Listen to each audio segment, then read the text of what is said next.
మన ప్రభువును రక్షకుడైన యేసుక్రీస్తు వారి శ్రేష్టమైన నామములో ఈ రాత్రి కాలపు ప్రార్థన కూడి వచ్చిన మీ అందరూ కూడా నా హృదయపూర్వకమైన తెలియజేస్తున్నాను. దేవుడు మీ అందరిని దీవించును గాక. మీ ముఖంలో నవ్వు చూస్తున్నప్పుడు ₹1,00,000 డబ్బులు వచ్చేటట్టు సంతోషంగా ఉంది. స్తోత్రం. ఆ సంతోషంతో చెప్పేట్టు చెప్పట్లే, మీరు ₹1,00,000 దొరికినట్టు చెప్పట్లే. మీరు హల్లెలూయా చెప్పాలి. హల్లెలూయా, హల్లెలూయా. చాలా సంతోషం. ఓ చిన్న వాక్యాన్ని మనం ధ్యానం చేద్దాం. బైబిల్ తెరిచి 94వ కీర్తన 19వ వాక్యాన్ని మనం చదువుకుందాం. 94వ కీర్తన 19వ వాక్యాన్ని మనం చదువుకుందాం. నా అంతరంగమందు విచారములు హెచ్చుగా నీ గొప్ప ఆదరణ నా ప్రాణమునకు నెమ్మది కలుగు చేయుచున్నది చాలు. మహాపరిశుద్ధుడైన తండ్రి, ప్రేమ నమ్మకం కలిగిన మా దేవా, నిజంగా మీరెంత గొప్ప దేవుడో మా మధ్యలో ప్రత్యక్షమయ్యి మీరు బయలుపరుచుకున్నారు. నీ మాటలు మేము ధ్యానం చేయబోచుండగా నీ పరలోకపు మాటల కృపతో మా నోటికి అందించమని, వాక్యమునకు వ్యతిరేకంగా పనిచేస్తున్న ప్రతి దురాత్మక శక్తులను బంధించమని యేసు నామములో ప్రార్థన చేస్తున్నాను తండ్రి. ఆమేన్. హల్లెలూయా. చాలా సంతోషం.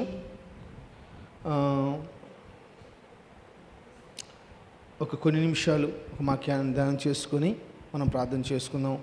దేవుని బిడ్డలారా, ఈరోజు ప్రభు మనకు ఒక ప్రత్యేకంగా మాట్లాడాలని ఆశపడుతూ ఉన్నాడు. అదే నేను మీకు చెప్పాలని కూడా ఇష్టపడుతూ ఉన్నాను. నా వైపు చూస్తూ జాగ్రత్తగా వాక్యాన్ని ధ్యానం చేద్దాం.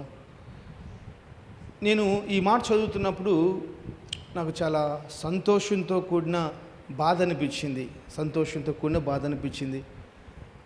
ఈరోజు నేను చెప్పే వాక్యం యొక్క పాఠం ఏంటంటే, హెచ్చైన విచారములు. ఈ యొక్క కనిపెట్టు కూడికలో, ఈ విజ్ఞాపన ప్రార్థన కూడికలో దేవుడు మనతో మాట్లాడుతున్న మాట ఏంటంటే, హెచ్చైన విచారములు.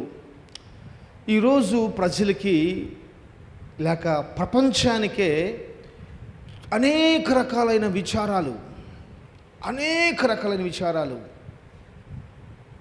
విచారాలు అనే మత్తులో, విచారాలనే ఒక మాయలో, విచారాలనే ఒక పరిస్థితుల్లో ప్రపంచంలో ఉన్న ప్రజలు ఉండిపోయినారు. ఒకరికి ఇంటిని గురించిన విచారం, ఒకరికి పెళ్లిని గురించిన విచారం, ఒకరికి ఉద్యోగం గురించి విచారం, ఒకరికి డబ్బుని గురించిన విచారం, ఒకరికి పదవుల గురించి విచారం, ఒకరికి పేరుని గురించి విచారం. ఇలా రకరకాల విచారాలు ప్రపంచంలో పెరిగిపోయినాయి. బహుశా ఇక్కడ కూర్చున్న మనకు కూడా ఏదో ఒక కోణంలో ఒక విచారం కలిగి ఉందేమో.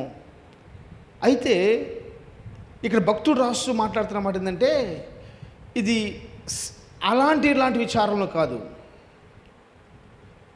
ఇలాంటి విచారం కాదు, హెచ్చైన విచారములు అంట. ఈ విచారములు హెచ్చైపోయినాయి.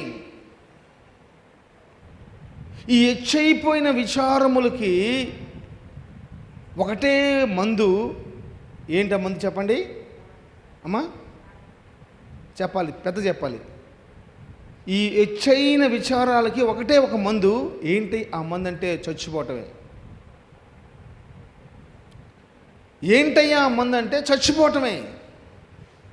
ఒక ఆమె చెప్తుంది, అమ్మ నీ కుటుంబంలో ఇన్ని ప్రాబ్లమ్స్ ఉన్నాయి కదా, నీ కుటుంబంలో ఇన్ని కష్టాలు ఉన్నాయి కదా, ఇంత విచారం పెట్టుకొని నువ్వు ఎలా సంతోషంగా ఉండగలుగుతున్నావు అంటే, ఆమె చెబుతున్న మాట ఏంటంటే, అయ్యయ్యా నెల ఈ విచారం పోవటం కోసం నేను 300 ఖర్చు పెడుతున్నాను అయ్యా అంటుందంట. ఎంత పెడుతుందంట? దేనికి ఖర్చు పెడుతుంది? టీవీ ఖర్చు పెడుతుందంట. ఆల్మోస్ట్ 6 నుంచి 8 గంటలు టీవీ చూస్తుందంట ఆమె. 6 నుంచి 8 గంటలు ఈ సీరియళ్ళు, ఈ ఫోక్రాలు చూస్తా తన కుటుంబం కంపు కొట్టిపోతున్నా కానీ పట్టించుకోకుండా, ఎన్ని విచారాలున్నా కానీ, ఎన్ని విచారములు, హెచ్చైన విచారములు ఉన్నా కానీ పట్టించుకోకుండా ఈ టీవీ మాయలో పడిపోయేసేసి, ఆ కల్పనా కథల మాయలో పడిపోయేసి, ఆ నటన జీవితంలో పడిపోయేసేసి ఇలా మర్చిపోతుందంట. విచారాలు ఎక్కువైపోతున్నప్పుడు మనిషి ఏం చేయాలి? ఏ విచారాలు చెప్పండి? ఏ విచారాలమయ్యి? ఏంటి? హెచ్చైన విచారాలు. ఏంటి అమ్మా? ఈ హెచ్చైన విచారాలు, ఆ ఫ్యాన్ అయిపోయి, ఈ హెచ్చైన విచారాలు ఒక మనిషి కలుగుంటే వాడు చేసే పని ఏంటంటే కంపల్సరీ మరణించటమే, చనిపోవటమే. ఇంకో రెండు ఆప్షన్ లేదు. వాక్యం మనతో మాట్లాడాలి, వాక్యం మనతో మాట్లాడాలి. మాట్లాడుతున్న వాక్యం ప్రకారం జీవించడానికి ప్రయత్నించాలి. వాక్యానికి మనం భయపడాలి. హల్లెలూయా చెప్పాలి. హల్లెలూయా. మీరు ఎంతగా వాక్యాన్ని ప్రేమిస్తున్నారో నాకు తెలీదు. వాక్యాన్ని కనుక మనం ప్రేమించగలిగితే, వాక్యం మన చెవులో పడుతున్నప్పుడు మన కళ్ళల్లో కన్నీరు రాగలిగితే నిశ్చయంగా మహాకృప ప్రభు చూపిస్తాడు. Praise the lord. హల్లెలూయా. హెచ్చైన విచారములు పోవాలంటే, హెచ్చైన విచారములో మనం గెలవాలంటే, హెచ్చైన విచారముల్లో ఒక వ్యక్తి చావకుండా మరణాన్ని కోరుకోకుండా ఉండాలంటే దానికంట రెండు కారణాల వల్ల ఆ విచారాలు మొత్తం కనుమరుగైపోతాయంట. Praise the lord. చెప్ప హల్లెలూయా. మన విచారాలకు పోవాలంటే, మన కుటుంబంలో ఉన్న విచారాలు, మన సంఘంలో ఉన్న విచారాలు, మన పరిచర్యలో ఉన్న విచారాలు, మన గ్రామంలో ఉన్న విచారాలు, ఏ విచారమైన కావచ్చు, అవి పోవాలంటే బైబిల్ చెబుతున్న మాట ఏంటంటే రెండు కార్యముల ద్వారా మాత్రమే అవి పోతాయి అంట. స్తోత్రం. హల్లెలూయా. ఎన్ని కార్యాలమ్మా? 2 కార్యాలు. మొట్టమొదటి కార్యం ఏంటి చెప్పండి? మొట్టమొదటి కార్యం ఏంటి చెప్పాలి? చదువు.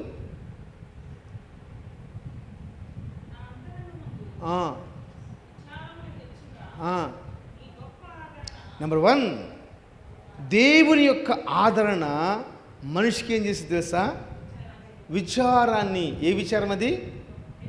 హెచ్చైన విచారాన్ని తీసివేసిద్ది. స్తోత్రం. ఇక ఏది కాదండి, గుర్తుపెట్టుకోవాలి, చాలా జాగ్రత్తగా గుర్తుపెట్టుకోవాలి. భర్త ద్వారా వచ్చే విచారం, భర్త ద్వారా వచ్చే ఆదరణ అయినా, భార్య ద్వారా వచ్చే ఆదరణ అయినా, బిడ్డల ద్వారా వచ్చే ఆదరణ అయినా, బంధువుల ద్వారా వచ్చే ఆదరణ అయినా, రాజకీయ నాయకుల ద్వారా వచ్చే ఆదరణ అయినా, పలుకుబడి ఉన్న వాళ్ళ ద్వారా వచ్చే ఆదరణ అయినా సరే కొంతవరకే. కానీ పరిపూర్ణమైన విచారం లేని వారిగా కనుక మనం మార్చబడాలంటే నిశ్చయంగా దేవుని యొక్క ఆదరణ మనకు రావాలి. స్తోత్రం. దేవుని యొక్క ఆదరణ మనకు ఎప్పుడైతే వస్తుందో అప్పుడు నిశ్చయంగా ఖచ్చితంగా మనం ఏమవుతాం? విచారము లేని కుటుంబంగా మార్చబడిపోతాం. విచారము లేని వ్యక్తులుగా మార్చబడిపోతాం. విచారం లేని సంఘంగా మార్చబడిపోతాం. స్తోత్రం. చెప్పండి, ఈరోజు నా మాట కోసం కాదు కానీ మీ అంతరంగంలో నుంచి మీరు చెప్పండి, మీకు ఎన్ని విచారాలు ఉన్నాయి? విచారం లేకుండా ఇక్కడ కూర్చున్నావా? ఎన్నో విచారాలు. మరి నువ్వేం చేస్తున్నా? ఆ మహాతల్లి నెలకు 300 కట్టేసేసి రోజుకి 7 గంటల సేపు టీవీ చూస్తా, సీరియల్ చూస్తా, ఆ విచారాలు మర్చిపోతుందంట. మరి నువ్వేం చేస్తున్నావు? నీ కుటుంబం కోసం, మన కుటుంబం కోసం, మన సహవాసం కోసం, మన సహవాసంలో విచారాల కోసం మనం ఏం చేస్తున్నాం? మన కారున్న విచారాలు పోవటం కోసం మనం ఏం చేస్తున్నాం? దేవుని యొక్క ఆదరణ కోసం మనం ఏం చేయగలుగుతున్నాం? 1వ వచనం 2వ వచనం కూడా చదవండి.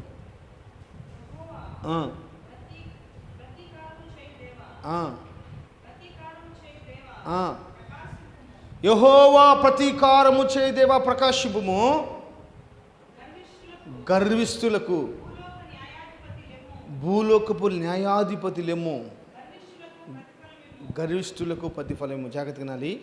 దేవుని దగ్గర నుంచే వచ్చే ఆదరణ మనిషికి ఎలా ఉంటుంది తెలుసా? అది శాశ్వత కాలం తీర్పు తీర్చేదిగా మార్చబడిపోయింది. ఇక మన పక్షాన ఏ విచారం ఉండదు. ఆయన భూలోకపు అధిపతి అయిన 2వ వచనం మళ్ళీ చదవమ్మా. ఏదంటే భూలోకములో పరలోకములో ఆయన న్యాయాధిపతి. 84వ కీర్తన రాస్తుంటుంది, నీతి న్యాయములు ఆయన సింహాసనకు ఆధారములంట. మన కోళ్ళు కాదు, ఆ కూర్చుకున్న 4 కోళ్ళు మనకు ఎలా ఆధారంలో ఉన్నాయో ప్రభు వారికి నీతి న్యాయములే ఆయన సింహాసనానికి ఆధారాలంట. ఈరోజు దేవుని మాట ఏంటంటే, దేవుని కుమారుడా కుమార్తె, నేను చెబుతున్న ఒక విలువైన మాట ఏంటంటే, మన హెచ్చైన విచారములు తొలగిపోవాలంటే, భూలోకానికి పరలోకానికి న్యాయాధిపతిగా తీర్పు తీర్చగలిగిన దేవుడు, ఆ దేవుని యొక్క ఆదరణ మన కుటుంబంపైకి రావాలి, మన బిడ్డలపైకి రావాలి. స్తోత్రం, హల్లెలూయా. ఎలా మరవగలను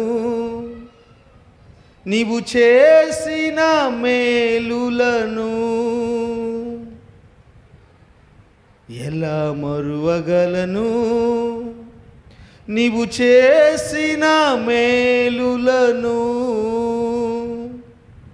సాత్వికుడవై సదాకాలము వాత్సల్యత చూపితివే నా ఎడల. సాత్వికుడవై సదాకాలము వాత్సల్యత చూపితివే. దేవుడు ఈ ఆదరణ ఎలా దొరికిందంటే, ఆయన మన ఎడల సాత్వికుడిగా ఉన్నాడు కాబట్టి ఆదరణ దొరుకుతుంది. నేను చెప్తున్న మాట ఏం తెలుసా, ఆదరణ దొరికే స్థలంలో కనుక మనం కన్నపడకపోతే మన విచారాలు ఇంకా హెచ్చుతాయి, కానీ అవి తగ్గించబడవు. దేవుని బిడ్డలారా, ఈరోజు మనం కోరుకోవాల్సిన ప్రాముఖ్యమైన మాట, అయ్యా నీ ఆదరణ నా కుటుంబానికి కావాలి, నీ ఆదరణ నా జీవితానికి కావాలి, నీ ఆదరణ నా బిడ్డలకి కావాలి. కంపల్సరీ నాతో కలిసి మీరు, మీతో కలిసి నేను, మనందరం కూడా చేసుకోవలసిన ప్రాముఖ్యమైన విలువైన ఒకే ప్రార్థన, మన విచారములు, హెచ్చైన విచారములు కొట్టివేయబడటానికి దేవుని ఆదరణ మనకు కావాలి. దేవుని ఆదరణ మనకు కావాలి. గొప్ప నెమ్మదినిచ్చింది. ఈరోజు మనిషి సుఖంగా బతకడం కూడా కష్టమేనండి. మంచి బట్ట కట్టుకుంటే ప్రజలు ఓర్చుకోలేకపోతున్నారు, అన్నదమ్ముడే ఓర్చుకోలేకపోతున్నారు, ఒక తల్లి కడుపును పుట్టిన బిడ్డలే ఓర్చుకోలేకపోతున్నారు, ఒకడు బాగుంటే ఒకడు ఓర్చుకోలేకపోతున్నాడు. చాలా కష్టమైపోయింది. ఇలాంటి పరిస్థితుల్లో దేవుని యొక్క ఆదరణ కంపల్సరీ మనం పొందుకోవాలి. రెండో మాట అంటాడు చెప్పాలి, నెమ్మది అంట. ఆయన యొక్క గొప్ప నెమ్మది, ఆయన నెమ్మది మన కుటుంబం ఏం చేస్తుంది? విచారాలను కొట్టివేస్తుంది. మన కుటుంబంలో ఆయన గొప్ప నెమ్మది విచారాలని కొట్టివేసిద్ది అంతే. జాగ్రత్తగానండి. ఒక చిన్న మాట చెప్పేసి నేను మీకోసం ప్రార్థన చేస్తాను. బైబిల్లో ఒక కుటుంబం కోసం మీకు చెప్తాను. ఆ కుటుంబము మంచి ప్రార్థన పరుల కుటుంబం. ఆ కుటుంబంలో ఎప్పుడు ప్రార్థనలు, పరలోకం గురించి మాటలు, ఒక వ్యక్తి ఎలా బ్రతకాలో అవే అవే అవే అవే ఎప్పుడు భక్తి కలిగిన కుటుంబం. ఎందుకంటే ఆ కుటుంబం ఎప్పుడు దేవుని ఆదరణతో నింపబడిపోయింది. Praise the lord. ఆ కుటుంబం ఎప్పుడు దేవుని నెమ్మదితో నింపబడిపోయింది. Praise the lord. హల్లెలూయా. నేను చెప్తున్నాను, దేవుని యొక్క ఆదరణతో నింపబడిపోయిన కుటుంబము, దేవుని యొక్క నెమ్మదితో నింపబడిపోయిన కుటుంబము చాలా సంతోషంగా ఉంటాయి, చాలా సంతోషంగా ఉంటాయి. స్తోత్రం. మీరు ఎలా తయారవుతారో నాకు తెలియదు, కానీ నాకు తెలిసిన చాలామంది ఆత్మీయమైన సహవాసంలోకి వెళ్ళేవాళ్ళు ఆల్మోస్ట్ 6 గంటల ప్రార్థనకి 5:30కి రెడీ అవుతున్నారు. నాకు ఫోన్ చేసి ఒకవేళ చెప్తున్నారు, నాకు బండి కావాలి, 6 గంటలకు నేను ప్రార్థనకి వెళ్ళాలని చెప్పేస్తాను. 5 గంటలకు ఫోన్ చేసాడు, నేను వెళ్ళాలి రెడీ అవ్వాలని ముందుగానే చూసుకుంటున్నాడు. ఈరోజు ఒక మాట చెప్తున్నాను, కంపల్సరీ మనకు ఒక సిద్ధపాటు ఉండాలి. ఎప్పుడు సిద్ధపడడం అంటే శనివారం సిద్ధపడి ఉండాలి. మీరు ప్రతి ఒక్కటి ఆదివారానికి కావాల్సిన ప్రతి ఒక్కటి కూడా శనివారమే అయిపోవాలి. మీరు తలకలు పోసుకునేది కూడా శనివారమే పోసుకోవాలి. ఉపవాసం ఉన్నాం, శుక్రవారం తలక పోసుకొని సాపేసుకొని కూర్చుంటాం కాదు.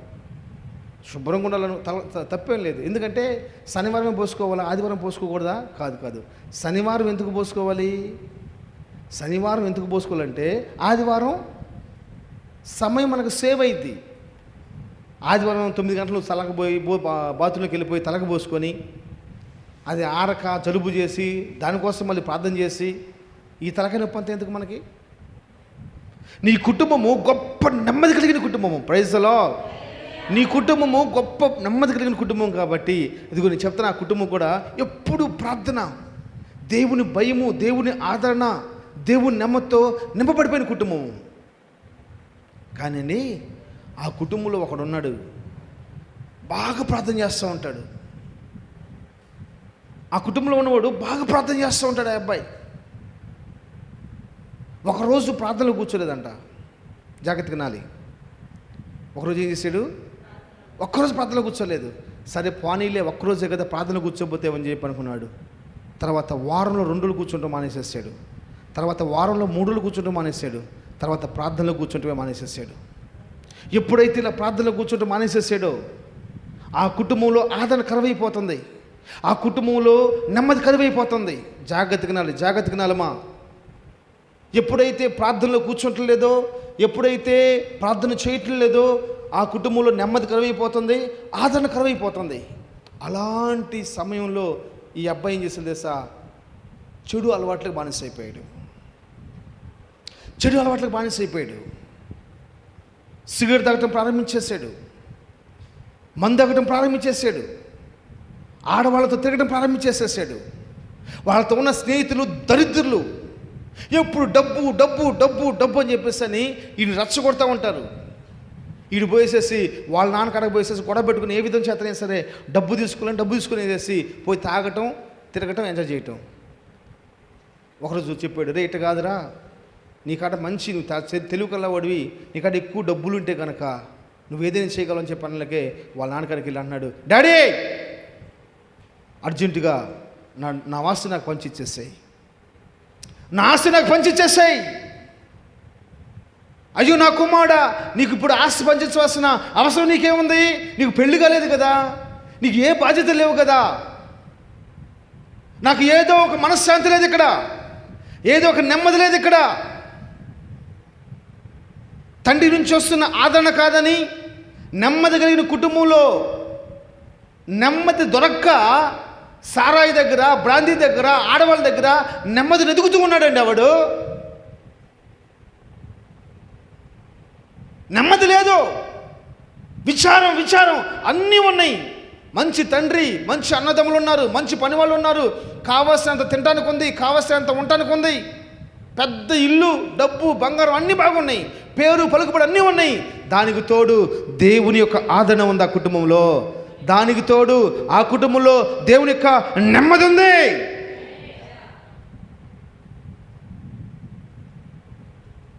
తండ్రి ఏం మాట్లాడలా, నానా నువ్వేం కోల్పోతున్నావు తెలుసా? దేవుని యొక్క ఆదరణ కోల్పోతున్నావు.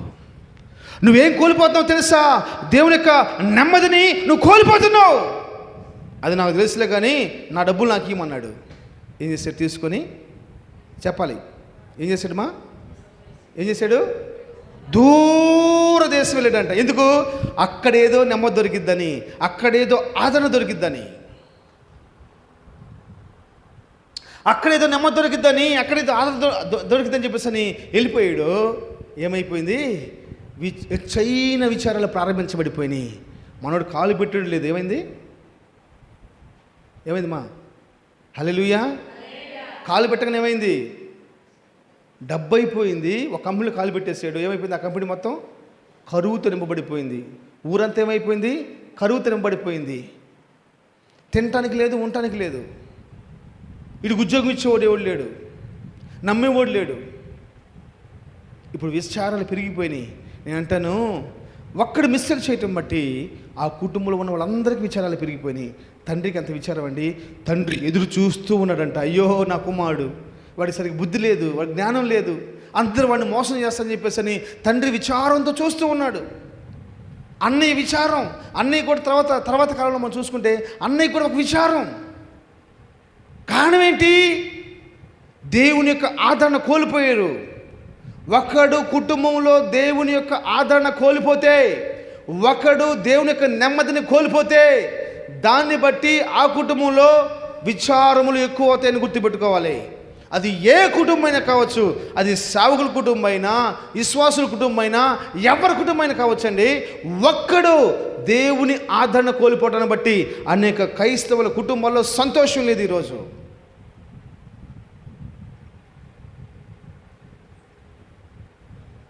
లేదు, వాడు తాగుబోతాడైపోయాడు.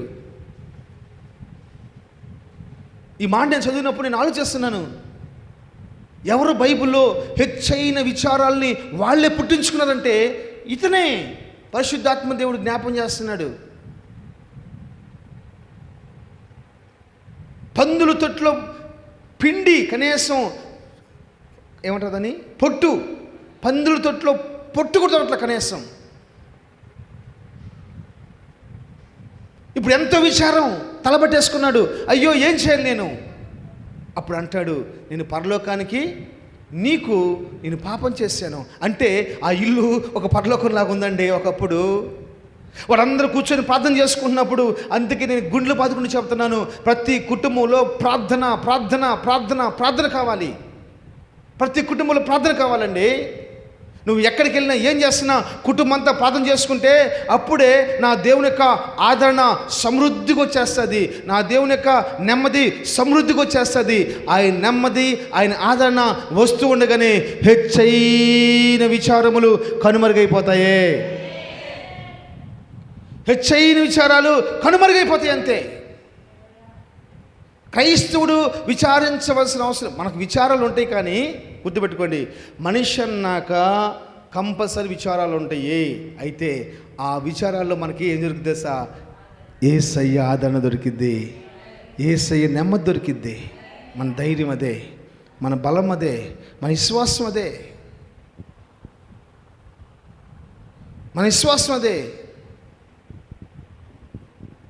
నేను ఒకరిని బాగా ప్రేమిస్తున్నాను. ఒకరిని బాగా ప్రేమిస్తున్నప్పుడు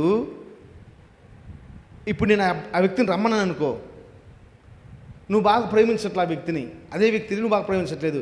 ఆ వ్యక్తి నీతో ఎక్కువ వస్తాడా, నాతో నేను పిలవని వస్తాడా? ఒక వ్యక్తిని నేను బాగా ప్రేమిస్తున్నాను, మన ఇద్దరం ఉన్నాము, ఆ వ్యక్తి నువ్వు సరిగ్గా ప్రేమించట్లేదు, నేను బాగా ప్రేమిస్తున్నాను. ఆ వ్యక్తిని మనం పిలుస్తున్నాం నాకు తోడుగా రమ్మని చెప్పని, నీతో వస్తాడా నాతో వస్తాడా? సేమ్ అంతే దేవుడు కూడా, సేమ్ అంతే దేవుడు కూడా. నువ్వు ఎంతగా దేవుణ్ణి ప్రేమించగలిగితే, నువ్వు పేరు కోసం భక్తి చేసినంత కాలం నిశ్చయంగా దేవుని సేవని చెప్తున్నాను, మన వల్ల ఏం కాదు, ఏం పొందుకోలేం. మన విచారాలు ఏ మూలన వేసినా ఆ గొంగల్లాగానే అక్కడే ఉండిపోతుంది. ఆ శ్రమలు, ఆ కష్టాలు. అమ్మో దేవుని సన్నిధి అంటే ఏందమ్మా? దేవుడంటే ఎవడనుకుంటున్నారమ్మా? ఆయన ఆకాశం మహాకాశములు పట్టచాలని దేవుడు కదా. లేని నువ్వు ఉన్నవాటిగా ఉన్నటిని, ఉన్నవాటిని లేని వాటిగా, లేని వాటిని ఉన్నవాటిగా మార్చగలిగిన సర్వశక్తిమంతుడైన దేవుడు కదా ఆయన. ఆయనకు అసాధ్యమైంది ఏముంది? ఆయన ఎర్ర సముద్రాన్ని పైలు చేయలేదా? ఎరుకొని కూల్చివేయలేదా? యోర్ధాన్ని ఏకురాశిగా మార్చలేదా? ఆకాశాలను చీల్చలేదా? బండని బద్దలు చేయలేదా? ఆయనకు అసాధ్యమైంది ఏముంది? అలాంటి దేవుని దగ్గర, అలాంటి దేవుని బట్టి మనం ఎంత భయపడాలి? ఆ దేవుడు నీ కుటుంబానికి నెమ్మదిని ఇవ్వలేకుండా పోతున్నాడా? ఆ దేవుడు నీ కుటుంబానికి ఆదరణ ఇవ్వలేకపోతున్నాడా? మరి నీ మనసులో నీ అంతరంగంలో హెచ్చైన విచారములు కలిగినప్పుడు, నీ అంతరంగంలో హెచ్చైన విచారములు కలిగినప్పుడు, నీ కుటుంబంలో హెచ్చైన విచారములు కలిగినప్పుడు, ఎందుకని దేవుని యొక్క ఆ గొప్ప ఆదరణ దాన్ని తీసివేయలేకపోతుంది? ఎందుకని దేవుని యొక్క నెమ్మది ఆ విచారాల్ని కొట్టివేయలేకపోతుంది, కడిగివేయలేకపోతుంది? అసలు ఆ ధైర్యంలోకి వస్తే ఎంత బాగుంటుంది? ఆ ధైర్యంలోకి వస్తే ఎంత బాగుంటుందండి?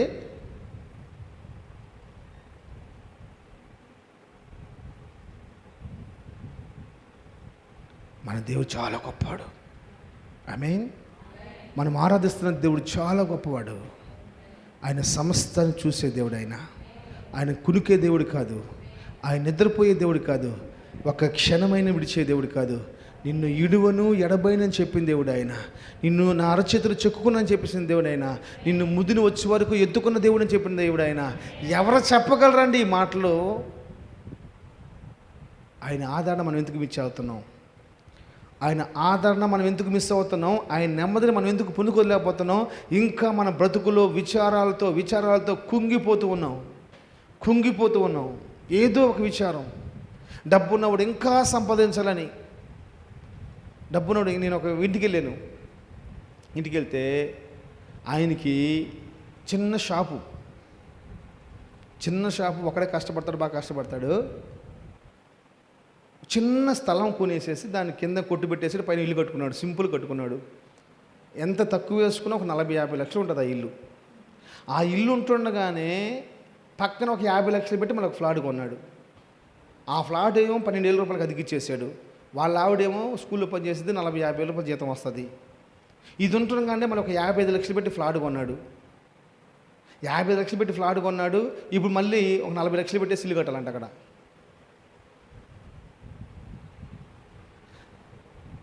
ఇప్పుడు ఆయనకు ఒక విచారం అయిపోయింది. ఇప్పుడు ఆయనకి ఇల్లు కట్టాలి, ఇల్లు కట్టాలి, ఇల్లు కట్టాలి. సార్ చెప్పండి సార్, మీరు చెప్పండి సార్, పిల్లోడు పెళ్లి చేయాలి సార్. ఒక్కడే కొడుకు. సార్ చెప్పండి సార్, ఏం చేయమంటారు చెప్పండి సార్ అంటాడు నన్ను. అన్న మీరు ఎట్టంటే కానివ్వండి సార్ అని చెప్పేసాను. అన్న మీరు ఎట్టంటే కానివ్వండి అంటే చూడండి, ఏదున్నా కానీ ఒక విచారం, ఎంతున్న విచారమే. ఆయన చెప్తా అంటాడు, వాళ్ళ ఫ్యామిలీ బ్యాక్గ్రౌండ్ గురించి చెప్తాడు. అన్నచ్చి మీకేమన్నా అసలు నీకేందని చెప్పేసి అన్నా నేను. సార్ మీరు ఊరుకోండి సార్, మీరు అట్లా అంటున్నారు. మా ఫ్యామిలీలో ఉన్న మ్యాక్సిమం 90% మంది బంధువులందరూ కూడా ఆస్ట్రేలియాలో, అమెరికాలో ఉన్నారు. మేమే తక్కువలో ఉండిపోయాం.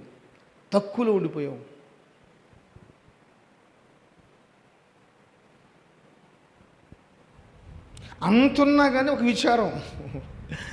ఇదంతా ఎందుకు వచ్చిందంటే, మైకిల్ గురించి మాట్లాడుతున్నప్పుడు పిల్లలు చిన్నప్పుడు వాళ్ళు చూశారు. మైకిల్ ఏం చేస్తున్నాడంటే +2 చదువుతున్నాడు, 12వ తరగతి చదువుతున్నాడు. అమ్మాయి 10th అయిపోయిందని చెప్తున్నాడు. ఇదంతా మా పిల్లలు కూడా, వాళ్ళు డాక్టర్లు అండి అందరూ. వాళ్ళు డాక్టర్లు. మా వాడు పలానా చదివేసేసి ఇట్లా చేస్తున్నాడు, వేరే చోట పని చేస్తున్నాడు చెప్పుకుంటూ వస్తున్నాడు. ఎంతున్న విచారమే. ఎంతున్నా మంచి ఉద్యోగం చేస్తూ ఉంటాం, అది సరిపోక ఇంకేదో చేయాలని చెప్పేసి అని. దేవుని బిడ్డరా, మనిషి అన్నాక విచారాలు రావు అని చెప్పట్లేదు, శ్రమలు రావు అని చెప్పట్లేదు. నీకు శ్రమ వస్తే నువ్వు మనిషి అని అర్థం, నీకు బాధ వస్తే నువ్వు మనిషి అని అర్థం, నీకు విచారం కలిగితే నువ్వు మనిషి అని అర్థం. అయితే మనం మనుషులు కాబట్టి వస్తున్నప్పుడు వీటన్నిటినీ తీసివేయగలిగిన, కడిగివేయగలిగిన, మటుమాయం చేయగలిగిన ఒకే ఒక దేవుడు ఉన్నాడు. ఆయన పేరు నజరేయుడైన యేసుక్రీస్తు ప్రభువారు. స్తోత్రం. ఇప్పుడు వాటిని, ఆ బాధల్ని, ఆ శ్రమల్ని, ఆ విచారాల్ని నా దేవుడు ఏం చేస్తాడు తెలుసా? చెప్పాలి. ఆదరణతో కడిగేస్తాడు, నెమ్మదితో తుడిచేస్తాడు. స్తోత్రం. దానికి సొల్యూషన్ దొరికిద్దంతే, దానికి పరిష్కారం దొరికిద్దంతే. ఆ విచారానికి పరిష్కారం ప్రభు ఇస్తాడు. నిశ్చయంగా మన విచారాలకు ప్రభు నిశ్చయంగా దానికి జవాబిస్తాడు, పరిష్కారం చూపిస్తాడు. స్తోత్రం. అయితే ఆయన ఆదరణ కోసం పాకులాడాలి, ఆయన నెమ్మది కోసం, ఆయన ఇచ్చే నెమ్మది కోసం పాకులాడాలి. దేవుడు సహవాసానికి మనకి ఇలాంటి ఒక కృపను అనుగ్రహించునుగాక. ఆమేన్. హల్లెలూయా.